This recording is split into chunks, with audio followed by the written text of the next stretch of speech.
Pidu recolhe, domina, fez o passe para Vitinho. Vitinho dominou na entrada da grande área, traz a bola pro meio direito, bateu pro gol, na trave! Olha, sobra, Yuri vai marcar, bateu, é gol! É gol, é gol, é gol, é gol, é gol, é gol, é gol, é gol, é gol, é gol!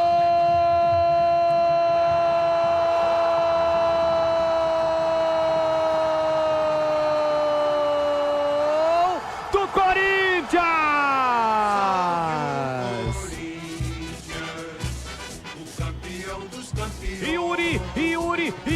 Yuri Alberto tem a 9 estampada na camisa. Após uma bomba do Vitinho explodir na trave, Yuri Alberto, a marca do artilheiro, cheiro do gol, atento no rebote, dominou com o pé direito e com a canhota. Uma bomba sem chances para Rafael, para praticamente matar o Majestoso e dar a vitória para a fiel torcida.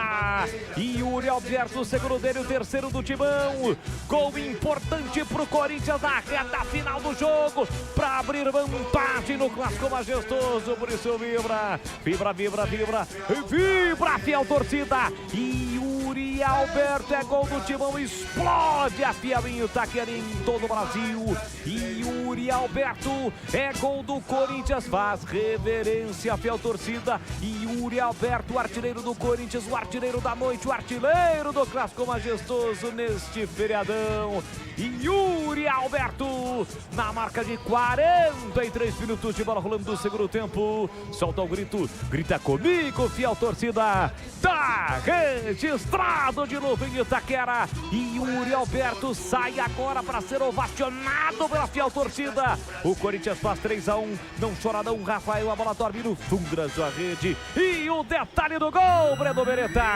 O detalhe para paulada do Vitinho, né? Que de perna direita escolheu o canto esquerdo, bateu na trave, né? Do goleiro Rafael, que ficou apenas acompanhando. E a trave ficou balançando.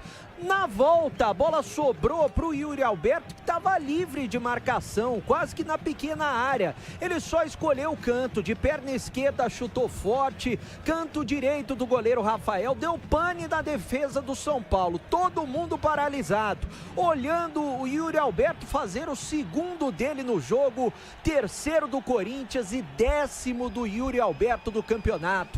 Corinthians 3, São Paulo 1. Dá pra fechar o placar agora, né, Boles? Não sei.